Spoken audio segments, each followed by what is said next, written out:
안녕하세요. 다나야나지 흉부외과 문다나 원장입니다.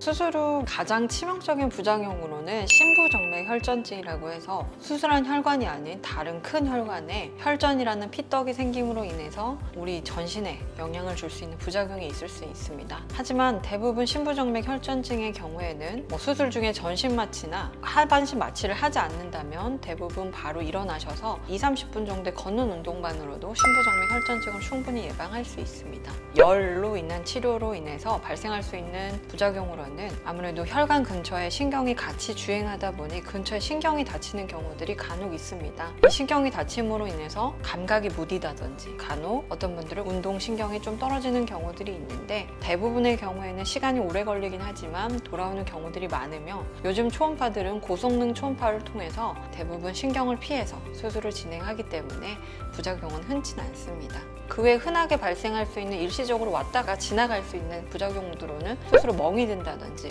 수술 부위에 만지면 통증이 있다든지 수술 부위가 팽팽하게 당기는 느낌이 있다든지 일시적인 부종들은 대부분 2주에서 한 달 정도의 시간이 지나면 없어진다 라고 생각하시면 될 것 같습니다.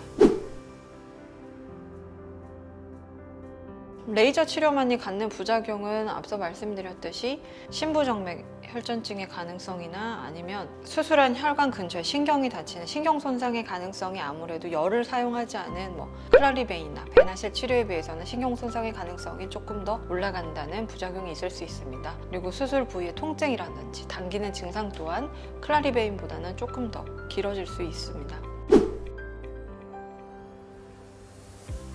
보통 증후군이라는 게 정확한 진단 방법이 잘 없고 여기에 대한 치료도 정확하게 잘 없는 경우에 증후군이라고 표현하는 경우들이 많습니다.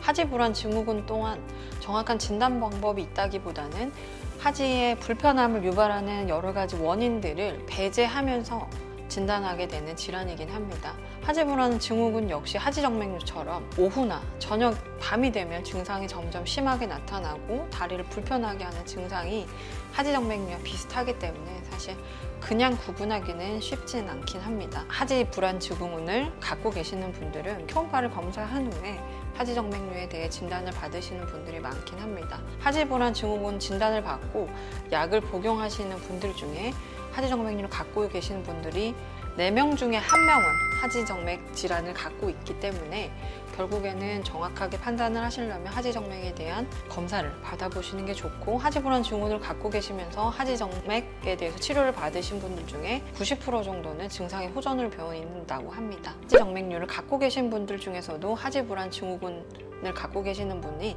한 35% 정도는 있습니다. 그 중에서 치료를 받으신 분들은 한 80% 정도는 환자들이 증상을 호전을 보이고 있기 때문에 두 질환은 증상이 너무나 비슷하기 때문에 결국에는 검사 방법을 통해서 확인하시는 것이 가장 정확할 겁니다. 하지만 굳이 이제 집에서 자가로 확인해 볼 수 있는 방법으로는 하지불안 증후군의 경우에는 다리를 정말 어떻게든 움직이고 싶게 만드는 질환이기 때문에 정말 가만히 있으면 다리를 어떻게 하고 싶다 그런 느낌이 들어요. 그래서 움직이면 증상이 호전되는 게 하지불안 증후군이고 하지정맥류가 있을 때도 그럴 수 있습니다. 하지만 하지불안 증후군은 다리를 올리는 상태만으로는 증상이 호전되지 않기도 합니다.